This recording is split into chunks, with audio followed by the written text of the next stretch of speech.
So, hello everyone, welcome to our channel JMD Digital Classes. EVS PRT के question हम लोग कर रहे थे सॉल्व 2018 तक हमने कंप्लीट कर लिया था।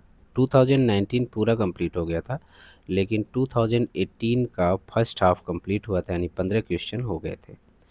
इसके सेकेंड हाफ यानी कि लास्ट के 15 क्वेश्चन को इस क्लास में हम लोग करेंगे कंप्लीट। तो शुरू करते हैं आज का सिलसिला। पहला सवाल है आपके सामने, कह रहा है कि जो जड़ी बूटियों की रानी है, भारत की सबसे पवित्र जड़ी बूटी है। जड़ी बूटियों की रानी, भारत की सबसे पवित्र जड़ी बूटी, एक औषधीय पौधा जिसका हिंदू धर्म में बहुत ही महत्व है और इसका वानस्पतिक नाम जो है ऑसिमम सैक्टम है। इसको सामान्यतः किस नाम से जाना जाता है? यानी कि जो ऑसिमम सैक्टम है, इसको सामान्य बोलचाल की भाषा में किस नाम से जाना जाता है? तुलसी, रोजमेरी, अजवाइन के फूल या फिर धनिया? किस नाम से जानते हैं इसको? तो देखिए, इसको सामान्य बोलचाल की भाषा में तुलसी कहा जाता है। तुलसी का पौधा, जिसको ऑसिमम सैक्टम कहते हैं, जड़ी बूटियों की रानी भी कही जाती है और औषधीय गुण होने की वजह से हिंदू धर्म में इसका बहुत ही महत्व है। तो राइट आंसर क्या हो जाएगा? तुलसी।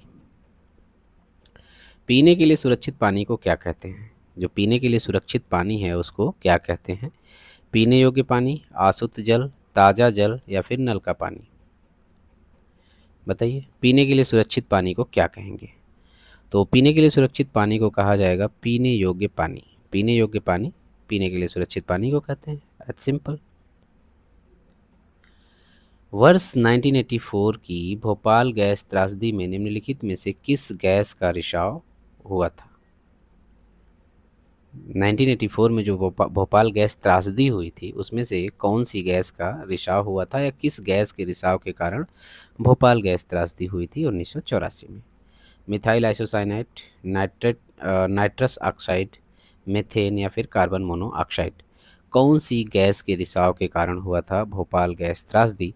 तो इसका राइट आंसर हो जाएगा मिथाइल आइसोसाइनाइड के रिसाव से 1984 में भोपाल गैस त्रासदी देखने को मिली थी। और इसी के जस्ट 2 साल बाद 1986 में एक अधिनियम आया था जिसे हम पर्यावरण संरक्षण अधिनियम कहते हैं। पर्यावरण संरक्षण अधिनियम कब आया था? ये आया था 1986 में। 1984 में होता है भोपाल गैस त्रासदी। मिथाइल आइसोसाइनाइड नामक गैस के रिसाव के कारण यूनियन कार्बाइड कंपनी थी, यूनियन कार्बाइड कंपनी थी जो रसायन बनाने का काम करती थी, केमिकल्स बनाती थी।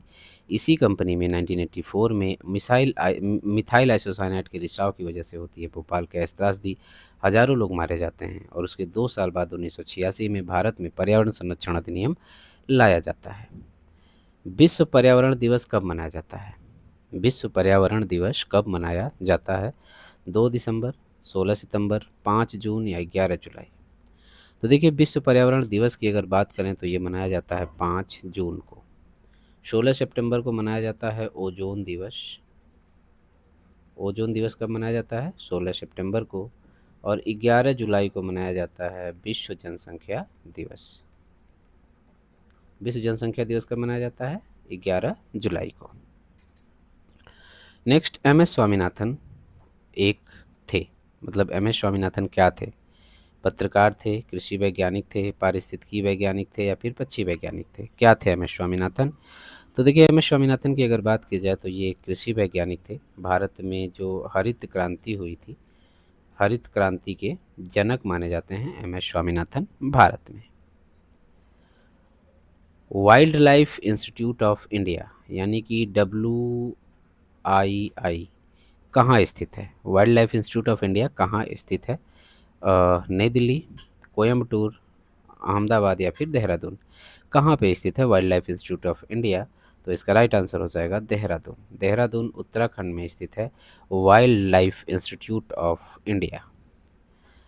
प्रकाश संश्लेषण के दौरान हरे पौधे निम्नलिखित में से कौन सी गैस सोख लेते हैं? प्रकाश संश्लेषण के दौरान हरे पेड़ पौधे जो है कौन सी गैस को सोख लेते हैं? हीलियम, नाइट्रोजन, कार्बन डाइऑक्साइड या फिर ऑक्सीजन?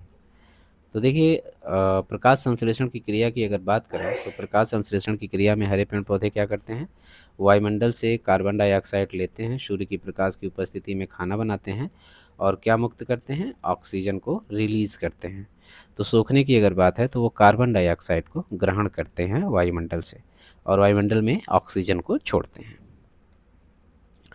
अपशिष्ट उत्पादों को खाने वाले जीवों को कहा जाता है, अपशिष्ट उत्पादों को खाने वाले जीवों को कहा जाता है मृतक भक्षी, मांस भक्षी, शाक भक्षी या फिर रसायन भक्षी, क्या कहते हैं? तो इसका राइट आंसर हो जाएगा आपका ऑप्शन नंबर ए, मृतक भक्षी कहा जाता है अपशिष्ट उत्पादों को खाने वाले जीवों को। तप्त भौम जल से किस प्रकार की ऊर्जा प्राप्त होती है? तप्त भौम जल से किस प्रकार की ऊर्जा प्राप्त होती है? जल विद्युत ऊर्जा, सौर ऊर्जा, भूतापीय ऊर्जा या फिर नाभिकीय ऊर्जा, किस प्रकार की ऊर्जा प्राप्त होगी तप्त भौम जल से? तो इसका राइट आंसर हो जाएगा आपका ऑप्शन नंबर सी, भूतापीय ऊर्जा प्राप्त होती है तप्त भौम जल से। शोला घास कहाँ पाए जाते हैं? शोला घास जो है ये कहाँ पाए जाते हैं?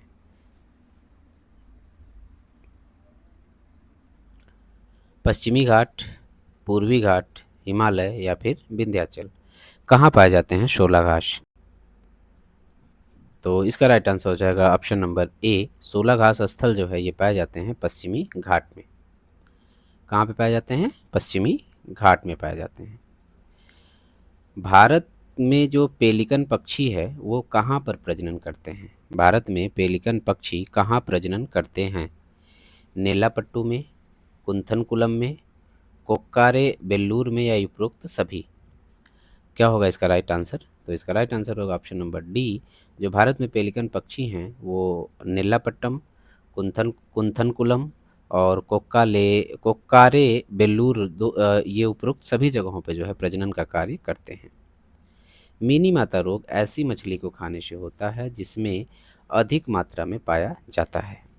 जो मिनी माता रोग है वो ऐसी मछली को खाने से होता है जिसमें अधिक मात्रा में पाया जाता है आर्सेनिक, पारा, कैडमियम या उपरोक्त सभी। तो इसका राइट आंसर हो जाएगा ऑप्शन नंबर बी, पारे की मात्रा अगर मछली में अधिक हो गई तो उससे अगर खाते हैं हम तो मिनी माता नामक रोग हो जाएगा। ओजोन परत का अधिकतम ह्रास निम्नलिखित में से किस पर हुआ है? ओजोन परत का अधिकतम ह्रास जो है निम्नलिखित में से किस पर हुआ है? उत्तरी ध्रुव पर, दक्षिणी ध्रुव पर, भूमध्य रेखा पर या फिर उपरोक्त में से कोई नहीं। तो इसका राइट आंसर हो जाएगा आपका ऑप्शन नंबर बी, दक्षिणी ध्रुव पर जो है सबसे ज़्यादा ओजोन परत का ह्रास हुआ है। ओजोन परत की बात करें तो ये पाई जाती है समताप मंडल में। कहाँ पाई जाती है? समताप मंडल में पाई जाती है ओजोन परत। और ओजोन परत की मोटाई मापने का पैमाना डाप्शन है। डाप्शन इकाई में मापी जाती है ओजोन परत की मोटाई। और ओजोन दिवस की अगर बात करें तो ये कब मनाया जाता है? 16 सितंबर को मनाया जाता है ओजोन दिवस। और इसके अधिकतम ह्रास दक्षिणी ध्रुव पर देखने को मिलता है। इसमें से कौन जो है भारत के प्रथम मुख्य न्यायाधीश थे? इनमें से कौन भारत के प्रथम मुख्य न्यायाधीश थे? एम पतंजलि शास्त्री, मेहर चंद्र महाजन, हीरालाल जेकानिया या एस आर दास, भारत के प्रथम मुख्य न्यायाधीश कौन थे? तो इसका राइट आंसर हो जाएगा हीरालाल जेकानिया भारत के प्रथम मुख्य न्यायाधीश हैं। एक क्वेश्चन आप लोगों के लिए, वर्तमान में सीजेआई कौन है? चीफ जस्टिस ऑफ इंडिया या भारत के मुख्य न्यायाधीश वर्तमान में कौन है? इसे कमेंट बॉक्स में आप लोग बताइए। और आज का आखिरी सवाल है हमारा, रेड डाटा बुक किससे संबंधित है? रेड डाटा बुक जो है किससे संबंधित है? नदियों में प्रदूषण से, घटता भूगर्भ जल स्तर से, विलुप्ति के करीब जीव से या फिर वायु प्रदूषण से, किससे संबंधित है रेड डाटा बुक? तो रेड डाटा बुक की बात करेंगे तो ये विलुप्ति के करीब जो जीव हैं उनसे संबंधित है रेड डाटा बुक। तो इस तरीके से हुए हमारे टोटल 15 क्वेश्चन। आप लोगों ने किया होगा सॉल्व, तो ये भी बताइए कि कितने क्वेश्चन हुए हैं सही। अब अगले वीडियो में हम लोग मिलेंगे 2017 के क्वेश्चन पेपर के साथ। तब तक के लिए धन्यवाद।